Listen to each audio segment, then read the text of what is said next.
¿Yo qué? Sí, cuando la primera vez que me toque hablar, pido las disculpas del caso. Ya estás.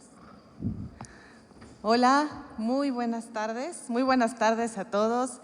Gracias por estar con nosotros. Qué bonito se ve esta feria presencial, qué bonito vernos todos, ustedes todavía con mascarilla, nosotros muy responsables con mascarilla, pero bueno, de este lado hay sana distancia y podemos estar así, platicando entre nos acerca de volver la vista atrás.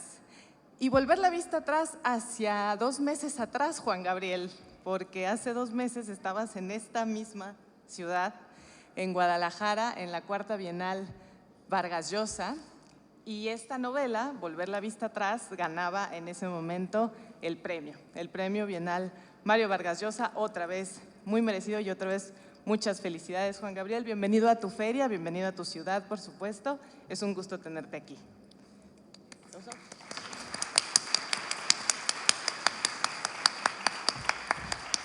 Y para conversar sobre este novelón, tenemos aquí a un querido amigo de casa, un autor de casa, escritor, periodista, conocido por todos ustedes, ahí me lo andan parando por toda la fil, una foto, una firma, Juan Villoro. Hola, Juan. Hola.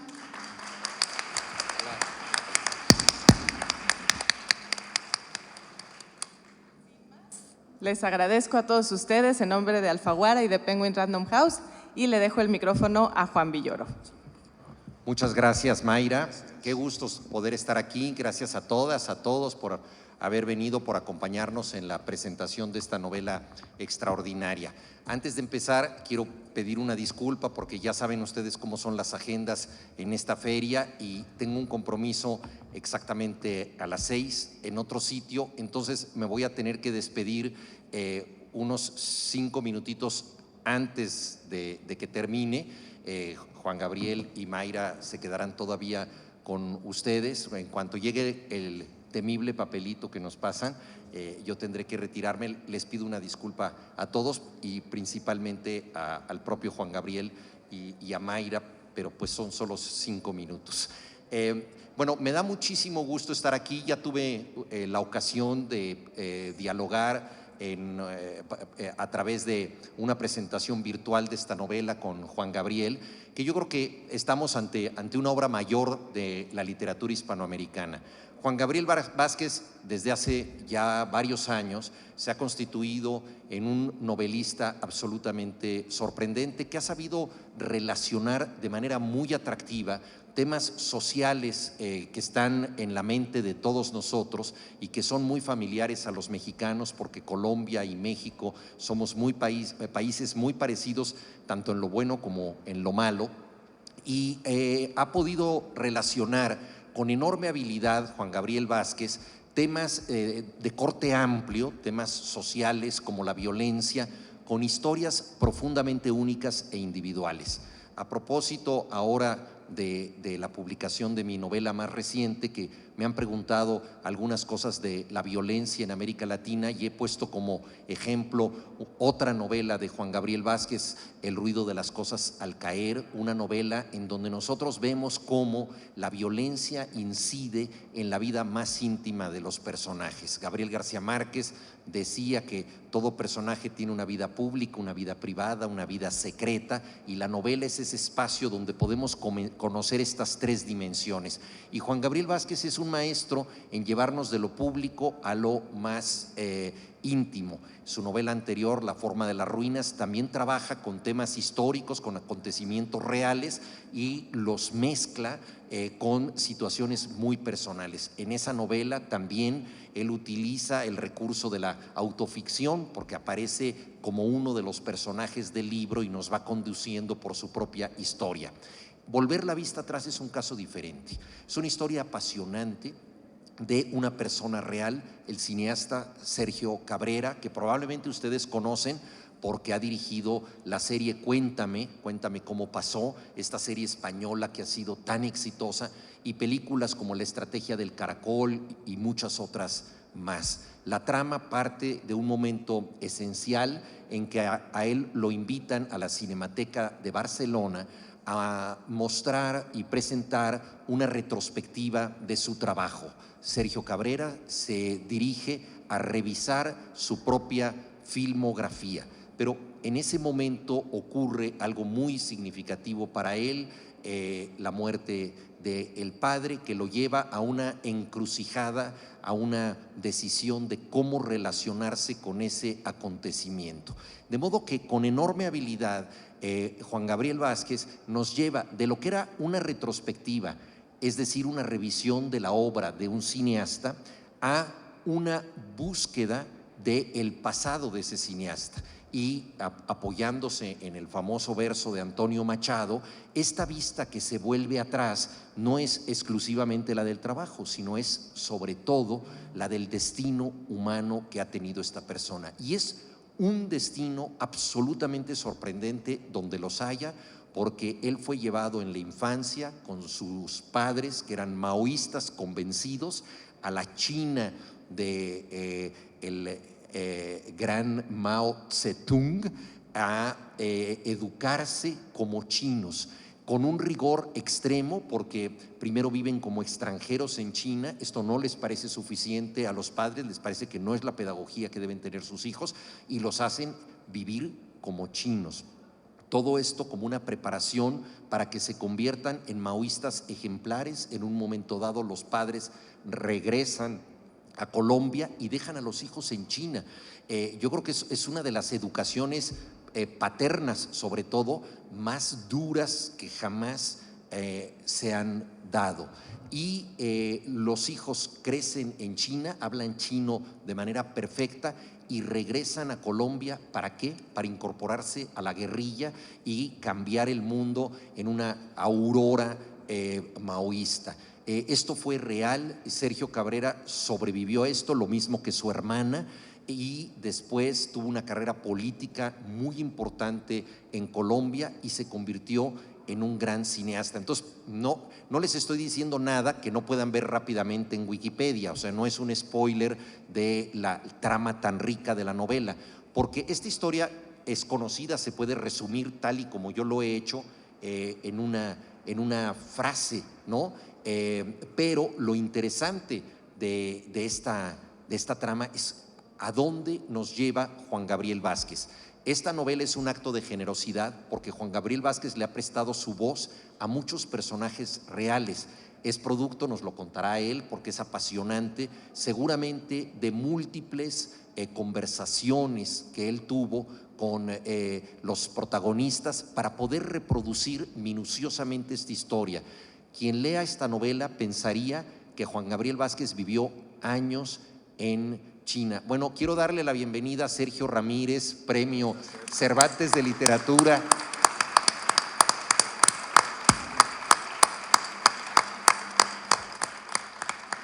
Sergio Ramírez, nuestro maestro, una persona excepcional, cuya inteligencia y cuya valentía han sido perseguidas por el gobierno totalitario de Daniel Ortega, después de haber arriesgado su propia vida para luchar por la democracia y por la justicia social en Nicaragua, de donde fue vicepresidente. Es un ejemplo moral, es un ejemplo literario para todos nosotros. Es un verdadero honor tenerlo en primera fila y por supuesto es un desafío tremendo seguir hablando con tu presencia, querido Sergio. Ahí ya lo dejamos y nos vamos. Bueno, estábamos hablando de sucesos históricos, Sergio, cuando tú llegaste como una pieza histórica, que es lo que eres para nosotros.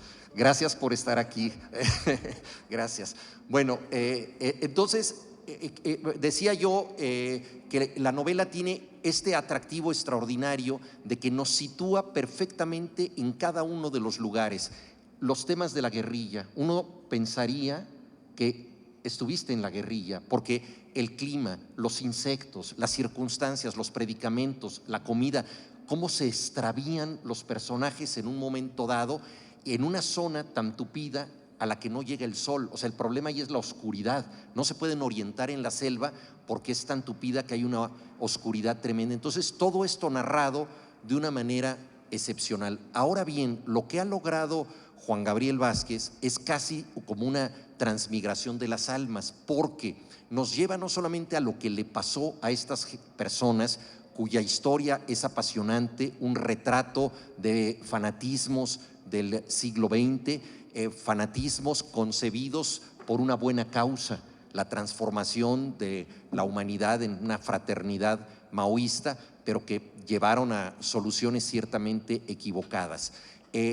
La novela es una lección ética porque Juan Gabriel Vázquez no toma un partido de juzgar a sus personajes.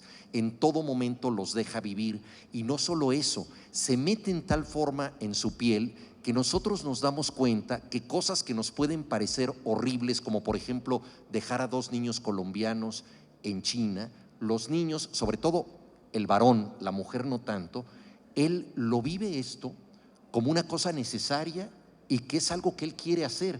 Es decir, él introyecta la voluntad de su padre de tal manera que él siente que eso es lo que tiene que hacer y se sentiría muy mal de quebrantar esto. El padre le deja un legajo de papeles con consejos que él revisa una y otra vez como unos mandamientos.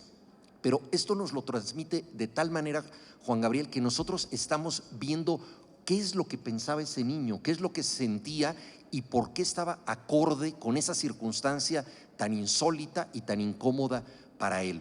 De modo que estamos ante una obra que tiene el registro de las acciones, que es fascinante, la recuperación de un mundo hecho con una minucia, esa ilusión de vida que solo puede dar la novela, en parajes muy extremos, China, la selva, en Colombia, los más distintos escenarios, y todos con una capacidad de convencimiento extraordinaria. Es una novela que le debe mucho a la crónica. Juan Gabriel también ha ejercido este género, pero sobre todo le debe a la capacidad de convertir la historia pública en historia íntima, que nosotros nos podemos enterar de lo que vivieron estos destinos irrepetibles, el de Sergio Cabrera, el de su hermana y por supuesto también toda la familia, los padres, en fin. Entonces, creo que es un privilegio poder hablar de esta novela. Le quiero ceder la palabra desde luego a Juan Gabriel para que tengamos un diálogo y nos cuente cómo fue posible escribir esta obra que mucho tiene de milagrosa, es decir, cómo entrar en estas vidas. Me gustaría que empezaras, querido Juan Gabriel, hablándonos de algo que me parece muy sugerente, y es que creo que el primer contacto con Sergio Cabrera tenía que ver precisamente con el cine y tenía que ver con un guión que tú escribirías que curiosamente se convirtió en un guión profético, porque en ese guión tú anticipaste algo que luego le ocurrió a él en su vida y que quizá fue el disparador psicológico para que escribieras esta novela. Me gustaría que empezaras hablando un poco de esto. Muy bien, pues muchas gracias. Muchas gracias, Mayra, por la presentación. Gracias, Sergio y Tulita, por estar aquí. Es un placer verlos ahí en primera fila. Y gracias, Juan, por la presentación. No es la primera vez que Juan Villoro presenta un libro mío en México. Y desde que eso pasó por primera vez, yo he pensado que si escribo libros, tal vez es solamente por el placer de oírlo hablar de ellos. Porque ya lo ven ustedes que ya parece que mi trabajo aquí fuera completamente superfluo. Nadie puede explicar el libro tan bien como él lo acaba de hacer. Pero me da mucho placer hacerlo frente a ustedes aquí en Guadalajara, que es una ciudad que quiero tanto, de manera que gracias a todos por venir. Bueno, pues efectivamente lo que dice Juan es verdad. El libro es un largo proceso. Todos mis libros son un largo proceso, muy poco económico, en el que coqueteo con una historia, voy buscando la forma de la historia durante muchísimos años. En el caso del Ruido de las Cosas al Caer fueron 10 años que pasaron entre el primer documento que encontré, que me dio la primera idea para el libro, el primer pálpito de la novela, como decía Nabokov, y el momento en que escribí las primeras líneas.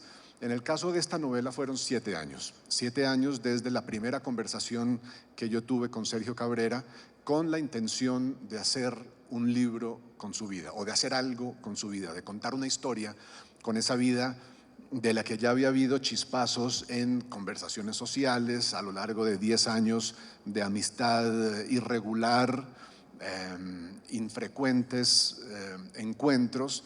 Iban saliendo estos estas anécdotas que me daban una idea de que la vida de Sergio Cabrera no solo no era como las otras, no era como la mía, desde luego, no era como las de la mayoría de la gente que yo conocía, sino que además de ser una vida exótica, inusual, aventurera, era una vida que contaba algo mayor que ella. Era una vida cuyo relato en mi cabeza, cuyo relato incipiente en mi cabeza hablaba de cosas importantes y sobre todo de alguna manera permitía reflexiones sobre asuntos que me interesaban a mí en el proceso de la escritura de la novela y que tenían que ver con la realidad política colombiana y latinoamericana.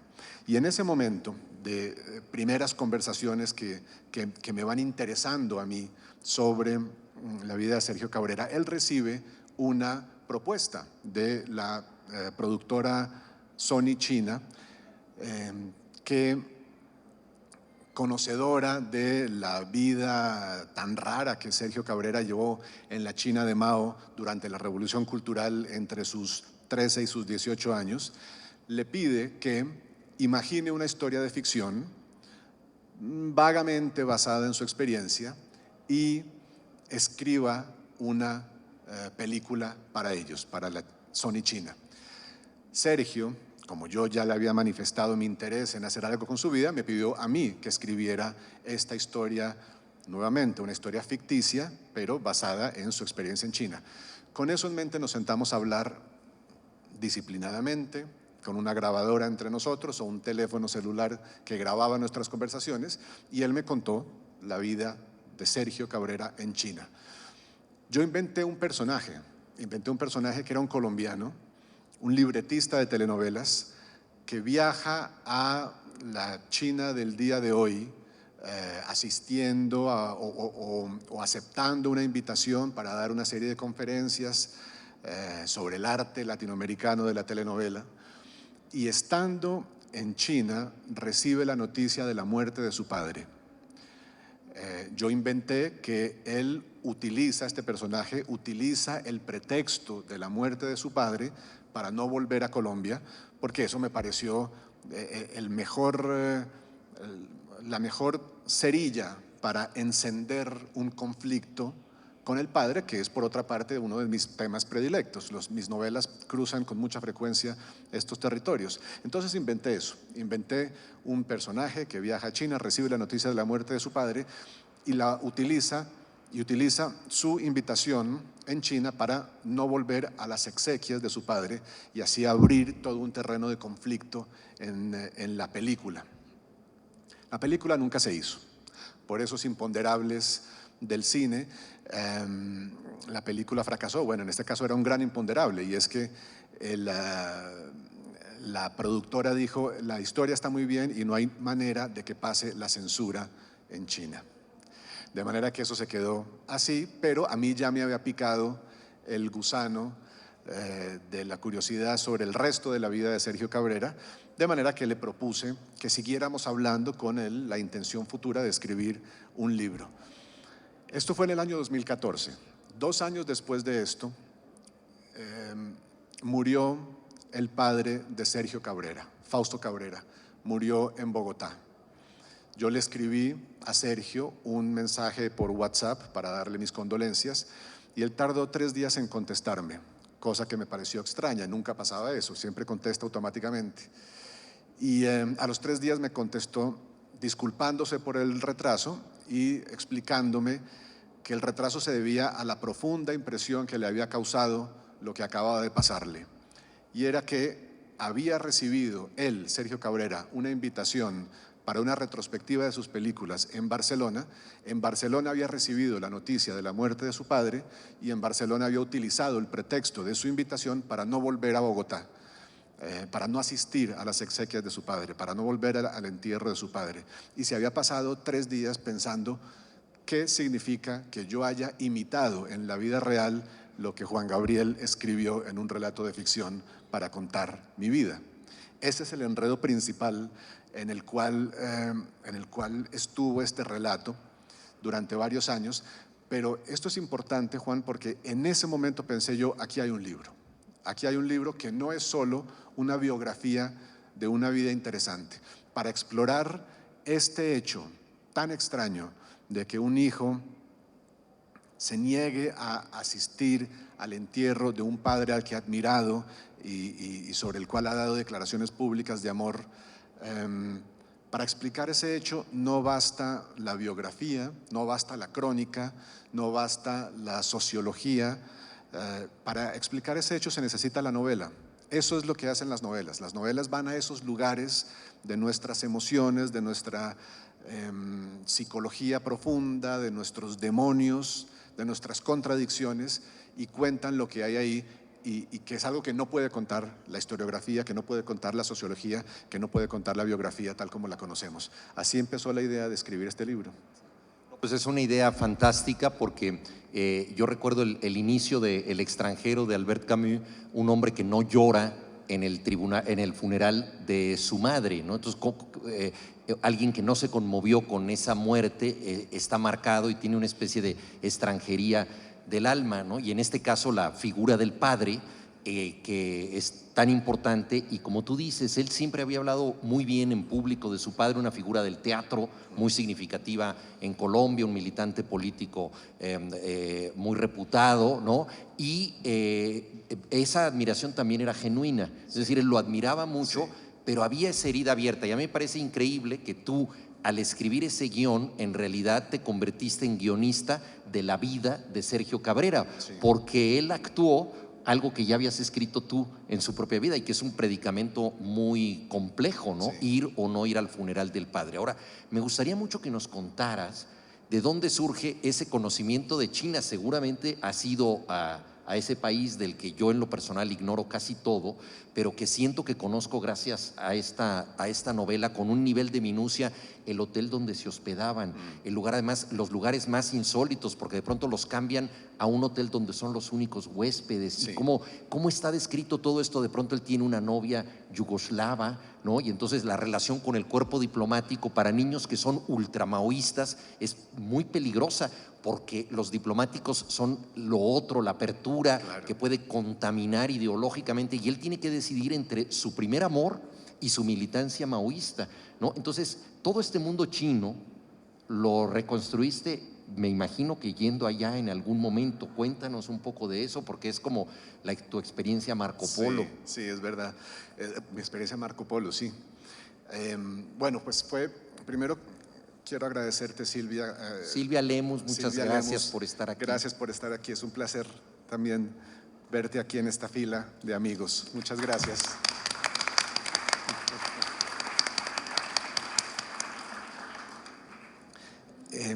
Bueno, conté primero con una herramienta de excepción que es la memoria de Sergio Cabrera. Si hablas con Sergio te va a decir que tiene pésima memoria, que no se acuerda nunca de nada, y luego te va a contar cuál era la marca de los cigarrillos que estaba fumando a los 15 años cuando le cogió la mano a su novia por primera vez, su novia yugoslava. Y nuestras conversaciones se dedicaron con mucha intensidad a eso. A mí me interesaba que el rigor del novelista que quiere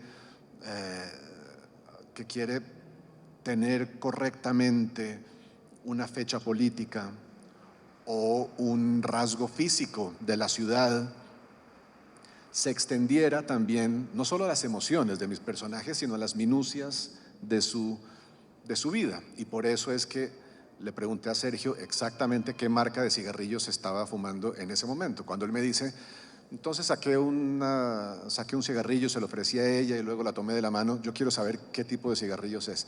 Bien, con eso, la actitud, digamos, de hacerle un homenaje a la realidad real, de conseguir que la experiencia del personaje en 1960 y tantos se trasladara a nuestra experiencia de lectores. Eso se volvió para mí, como es para todos nosotros los novelistas, se convirtió en algo importante. Fue un proceso muy largo de conversaciones con él, con Sergio, en el que íbamos afinando las minucias. Yo me di el lujo, o más bien me puse como una especie de regla previa a la escritura, no inventar o más bien, imaginar solo lo que no fuera capaz de darme la realidad. Es decir, yo quería utilizar el género de la novela para hacer una investigación en las emociones profundas de unos personajes a partir de unos hechos concretos y visibles, que es por otra parte lo que me parece a mí que hacen las novelas, contar el lado invisible o inasible o inaccesible de los hechos visibles y comprobables. Y los hechos visibles y comprobables eran lo que pasaba en la política china de ese momento, desde luego la ciudad de Beijing de ese momento, que es distinta de la que hay hoy, y eso me exigió un esfuerzo de documentación importante. Sí. En estos años de escritura de la novela o de coqueteo con la escritura de la novela, visité China 2 veces y tengo que decir que fueron útiles pero limitadas. Fueron experiencias limitadas porque la China que yo quería describir en mi novela ya ha desaparecido. Entonces, el ejercicio de imaginación del novelista ahí se encuentra con un reto todavía mayor. Lo que traté de obligar a mi víctima, Sergio Cabrera, a que hiciera, era ese acto de memoria que consiste no solo en recordar con claridad, sino en permitirme a mí la interpretación de sus recuerdos. Y esto es terriblemente difícil. Eso es un acto de imaginación que podemos llamar moral, que consiste en penetrar la experiencia de otro, que es algo que no vemos, que muy probablemente no oímos tampoco, porque ocurre en lugares que los personajes no suelen confesar, y entrar ahí para descubrir o interpretar a partir de lo que me dijeron lo que hay ahí. Una de mis grandes satisfacciones con este libro fue, primero, el acto de franqueza y de generosidad con el que estos dos personajes principales del libro, Sergio Cabrera y su hermana Marianela, me contaron su vida entera, que era una vida que se habían pasado muchos años tratando de olvidar, sobre todo su hermana. Su hermana Marianela, como lo verán ustedes si tienen la paciencia de leer la novela, atraviesa experiencias durísimas, y son experiencias que después de la salida de la guerrilla colombiana, que es el momento con el que termina a grandes rasgos la cronología pasada del libro, de lo que hablaba Juan, a partir de la salida de estos dos personajes de la guerrilla colombiana en 1972 o 73, salen cargando heridas físicas, pero también de las otras, y se establece en su familia una especie de silencio, una especie de pacto de silencio por el cual nunca más se habla de estas cosas. Y he aquí que estos dos personajes se sentaron a contarme a mí sus historias que habían tratado toda la vida de olvidar, y me las contaban para que yo hiciera con ellas lo que más permanencia le puede dar a una memoria, que es la escritura de un libro. Nada fija un recuerdo para el futuro con tanta definición y con un carácter tan definitivo como la palabra, como un libro escrito. Y ellos me entregaron sus vidas para que yo recordara sobre el papel o diera permanencia sobre el papel a lo que ellos habían querido olvidar toda la vida. Y ahí hay un acto de valor, de coraje también, que yo nunca he dejado de admirar. Eso es una de las grandes satisfacciones de este libro. Sí. Has tocado un tema que a mí me parece apasionante, Juan Gabriel, que es la construcción imaginaria de un personaje real. Sí. Y eso es algo muy complejo, construcción imaginaria, porque tú entras en esa zona, como decíamos hace rato a propósito de García Márquez, que es la vida secreta, sí. O sea, ilusiones, sueños, etcétera. Entonces hay un elemento que tú con tu imaginación de novelista tienes que restituir, pero a partir de personajes reales, lo cual nos lleva a un tema muy complejo. Tú como novelista de ficción puedes tener un personaje y hacer con él más o menos lo que quieras. Nabokov decía que él era como un tirano de sus personajes y decía: mis personajes tiemblan cuando me les acerco. Decía, o sea, mis árboles pierden las hojas, ¿no? Exacto, sí, los tenía todos así temblando a raya, ¿no? Y eso se puede hacer. Yo mencionaba estos pasajes de autoficción que hay en la forma de las ruinas donde apareces tú y probablemente te tomas la libertad de hacer cosas en tu novela que probablemente no has hecho en la realidad, porque tú eres una de las personas más educadas que yo conozco y ahí le avientas un vaso de whisky en la cara a una persona en una fiesta, te portas muy mal. Es verdad. Haces, No le aviento el whisky, le aviento el vaso de whisky. el vaso, que es una- exacto, sí, un es vaso una- de whisky así en la cara, una el cosa whisky vaya y pase, ¿verdad? Pero brutal, ¿no? Sí. Entonces esa conducta que tú te permites, quiero suponer que es una conducta imaginaria, pero estás trabajando con tu propia vida. ¿Cómo haces cuando ellos te dan esta confianza que tú tienes? Estás trabajando y la pregunta que yo creo que nos hacemos todos, ¿les diste a leer manuscritos? ¿Ellos te fueron más o menos supervisando? ¿Y cuál fue la reacción final de ellos al verse reflejados? Es este proceso con una vida que no puedes falsear, creo que es apasionante. Sí, sí, es verdad.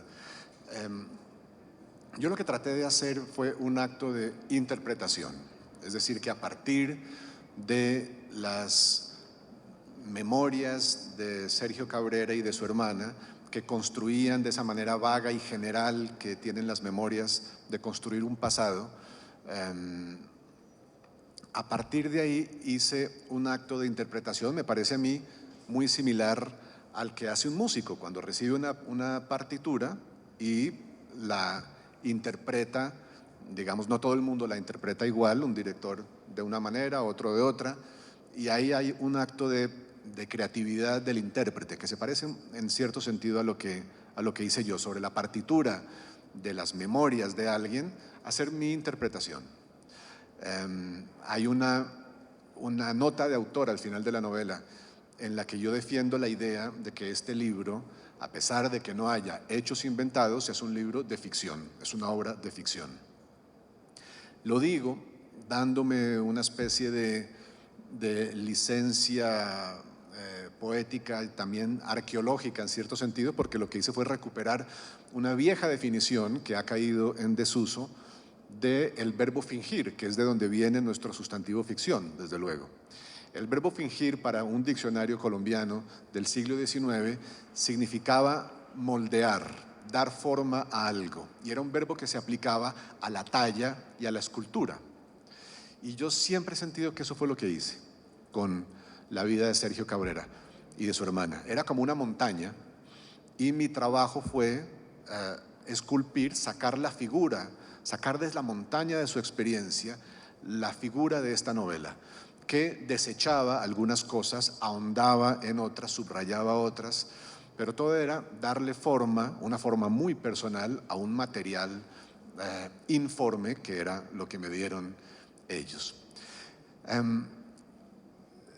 Hubo un pacto al comienzo de la novela, porque desde luego para mí tratándose de un amigo mío, de gente que conocía, gente que está viva y que sufrirá o sufriría las consecuencias de mis palabras, eso además en un país como Colombia, terriblemente polarizado. El libro se publica en el momento de más polarización y de más polarización sobre estos temas, sobre la historia de las revoluciones armadas en Colombia, las distintas guerrillas con las cuales hemos tratado de hacer la paz, etcétera, etcétera. En un momento en el que esto es terriblemente divisivo y polarizador y conflictivo, aparece este libro en Colombia. Y yo lo escribí en ese momento, de manera que yo quería, sobre todo, o tenía ese mandamiento, sobre todo, que era no hacer daño. No hacer daño a mis personajes, no hacer daño a la gente sobre la que ellos me contaban historias. Y la única manera honesta que encontré para esto fue hacer un pacto con Sergio y Marianela y decirle a Sergio, no a Marianela, decirle a Sergio: voy a escribir este libro como si tú no existieras, como si fueras ficticio. Lo voy a escribir con esa libertad. Voy a contar lo que yo quiera. Voy a imaginar tu vida como yo quiero y voy a darle la interpretación que yo quiera. Y después vas a leer el manuscrito y vas a tener derecho de censurar, de cortar, de quitar todo lo que te parezca. Fue un riesgo enorme. Un novelista en su sano juicio no creo que deba hacer eso. No lo aconsejo, porque corre el riesgo, que para mí era una especie de espada de Damocles colgando todo el tiempo, corre el riesgo de que su personaje principal le diga: no me gusta tu libro. Y eso es desastroso, eso echa por la borda años de trabajo y además es un golpe al ego del que no todos nos podríamos reponer fácilmente. Bien, para mi sorpresa y mi satisfacción, Sergio no censuró nada. No solo no censuró nada, no quitó nada, sino que los recuerdos que veía en la página, contados por otra persona, le suscitaban nuevas memorias, nuevas precisiones, abrían caminos a reflexiones sobre su propia vida, y era fantástico ver cómo mi relato lo hacía vivir su vida casi por primera vez de una manera coherente y ordenada, con esa forma tan especial que dan las novelas a una vida humana. En algún momento empezó a intervenir, él hizo varias intervenciones para añadir cosas al libro y me pidió que en los diálogos que tenía con su padre en mi novela añadiera ciertas cosas, añadiera un par de palabras aquí, una línea aquí, y yo me comencé a dar cuenta de que lo que estaba haciendo era utilizar mi libro para decirle a su padre todo lo que no había sido capaz de decirle 50 años atrás, para decirle las cosas mejor de cómo se las había dicho 50 años atrás, para tener conversaciones sobre mis páginas, tener conversaciones con su padre que no había tenido en la vida real, y eso me parece terriblemente conmovedor. Qué maravilla. Otra cosa que creo que está implícita en la novela, Juan Gabriel, es el hecho de que es una novela eminentemente visual, es la novela sobre un cineasta y es, yo creo que un triunfo de la mirada. O sea, nosotros estamos continuamente viendo los lugares, los paisajes. En la primera exposición que yo hacía, hablaba de estas descripciones de la selva, las descripciones de China. Yo creo que implícitamente es una novela que demuestra que la literatura es un arte visual. Claro, Sí. no es un arte que se sirva de imágenes, pero son las letras las que convocan estas imágenes. Entonces, no sé si tú tenías también esa mirada cinematográfica, siempre aparece en tus novelas, pero quizá aquí se extrema más, Sí, ¿no? Son sí. como secuencias cinematográficas muy trabajadas desde la mirada. Sí, es verdad. Es verdad. Yo creo que en parte eso tiene que ver con la conciencia de que estaba contando la novela de un cineasta. Y eso fue surgiendo a medida que iba yo entendiendo que mi gran decisión como novelista en esta novela tenía que ser desaparecer de la novela y empezar a mirar a través del personaje. Esta novela, por su tema, también por el momento literario que vivimos en este año 2021, esta novela se prestaba muy bien para escribirla con esas estrategias que han utilizado recientemente libros que a mí me encantan, de escritores que admiro, como Javier Cercas, como Emmanuel Carrer, que son las novelas en las que el novelista se mete a sí mismo como investigador del libro que está escribiendo y nos cuenta al mismo tiempo la historia que está escribiendo, que es la historia de otro, al mismo tiempo que el proceso mismo en primera persona de la escritura del libro.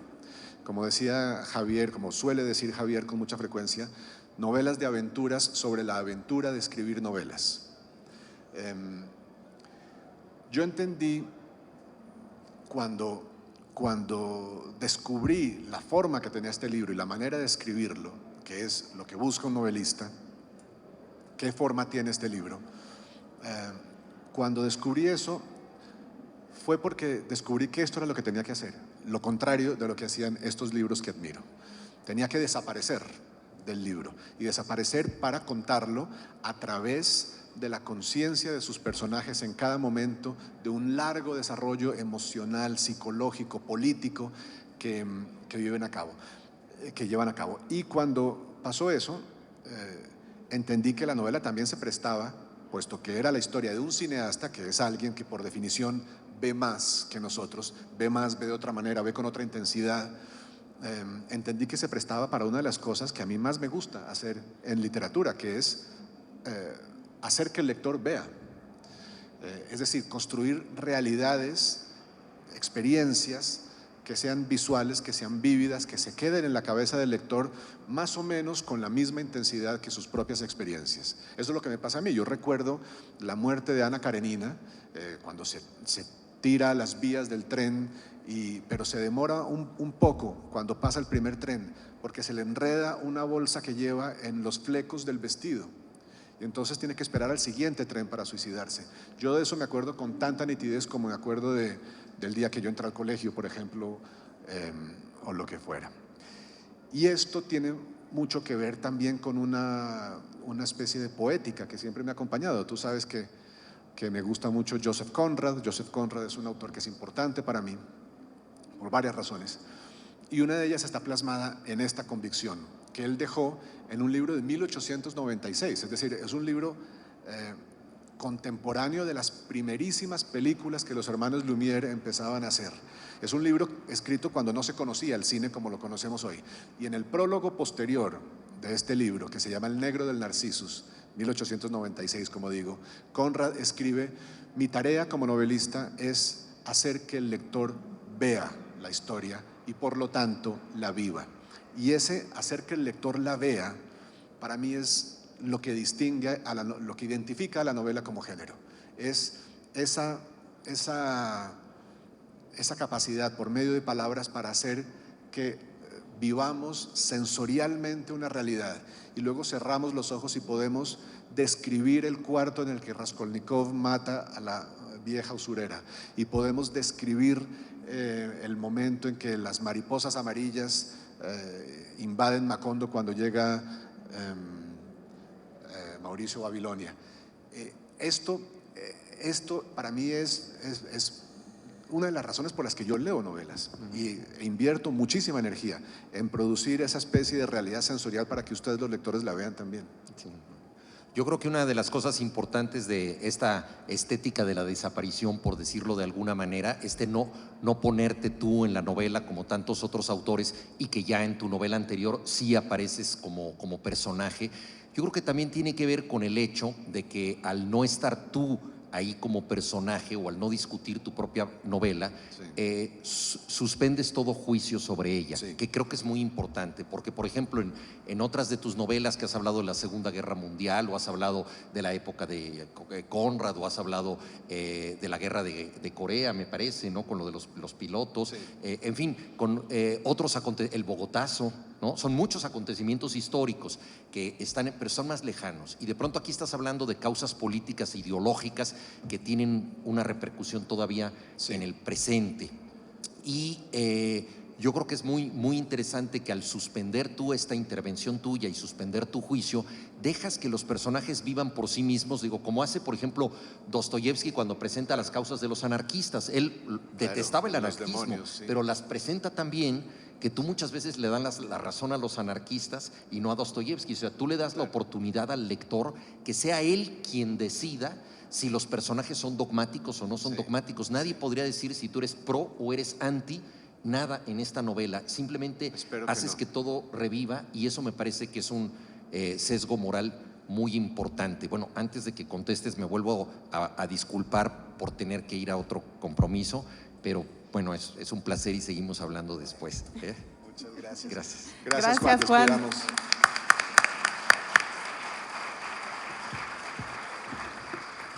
Vamos a tener espacio para una o dos preguntas. Yo quisiera contestar a la pregunta de Juan. Después de que Juan Gabriel Vázquez conteste a la pregunta de Juan. Que es muy importante el asunto de lo que Milan Kundera, en un ensayo que a mí me gusta mucho, que se llama Los Testamentos Traicionados, llama la suspensión del juicio moral. Yo creo, como cree Kundera en ese libro, que esa es una de las grandes razones para escribir novelas y para leerlas, que la novela abre un espacio donde suspendemos el juicio moral, es decir, donde dejamos por un segundo, por el tiempo de la lectura, dejamos de juzgar y de absolver o condenar a los demás y tratamos mejor de entender. La novela es un espacio donde entendemos lo que en el curso normal de nuestra vida o en la vida fuera de la novela nos contentaríamos con juzgar para absolver o condenar. Es lo que hacemos durante todo el día y más en nuestros tiempos de de redes sociales. Las redes sociales son un gigantesco tribunal donde vamos felices con el dedo enhiesto, condenando a todo el mundo, absolviendo a unos pocos, pero en todo caso juzgando. Y la novela nos da ese territorio privilegiado donde podemos dejar de ser así durante el espacio de la lectura para tratar de entender a los personajes.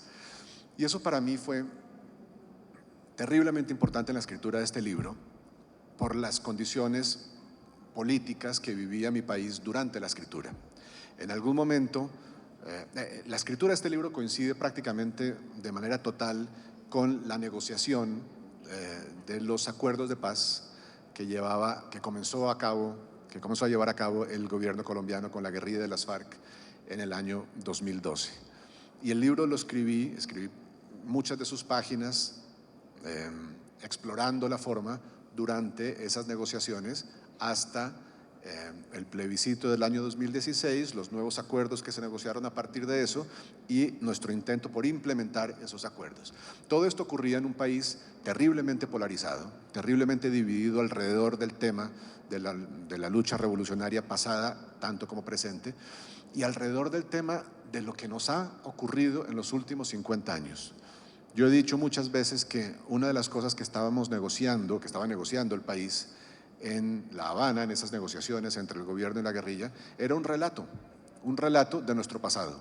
Estábamos negociando para ponernos de acuerdo sobre esa cosa tan importante que es el pasado de un país. Un relato en el que nos pudiéramos identificar todos. Eso también era fruto de las negociaciones. Y eso es un problema grave, porque el pasado tiene esa curiosa característica que es que solo es accesible a través de historias. Solo a través de relatos podemos llegar a ese lugar que es el pasado, que no tiene lugar. No es un lugar, a pesar de lo que digan los cuentos de Borges, el pasado no es un lugar al que podamos ir.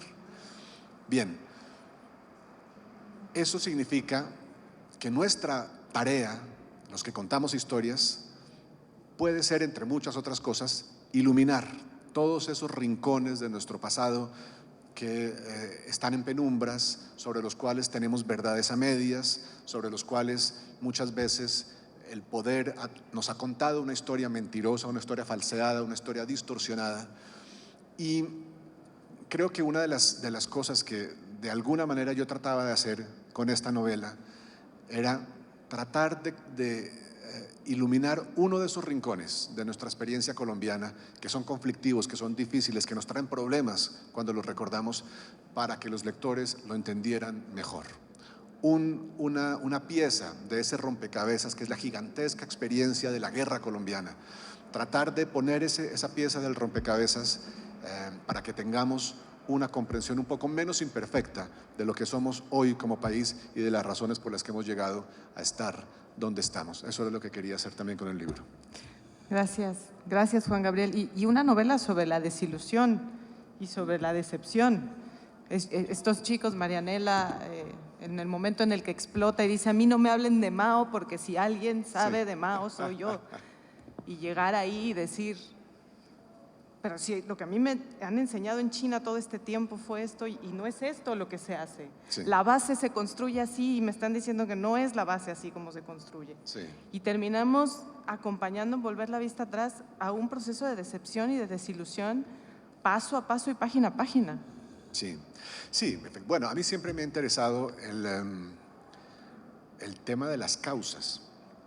Es decir, ¿por qué los seres humanos somos capaces de tanto sacrificio en pos de causas abstractas? ¿Por qué ese sacrificio que hacemos de nuestras propias vidas muchas veces en algún momento misterioso se extiende y se convierte en sacrificio también de las vidas ajenas? Y ahí hay una exploración de una profundidad emocional y moral y psicológica que a mí siempre me ha interesado. Hay un libro de Albert Camus, Juan recordaba El extranjero. En el año 51 Camus escribió El hombre rebelde, que era un ensayo en el que esencialmente se preguntaba por qué el hombre que se ha rebelado contra el opresor, contra quien lo oprime, después puede convertirse con tanta facilidad en opresor él mismo? ¿Por qué después puede oprimir también a los otros? Es algo que Sergio puede recordar con mucho mayor conocimiento de causa que yo, pero que es un fenómeno que tiene que ver con las revoluciones, que tiene que ver con las ideologías, que tiene que ver con esa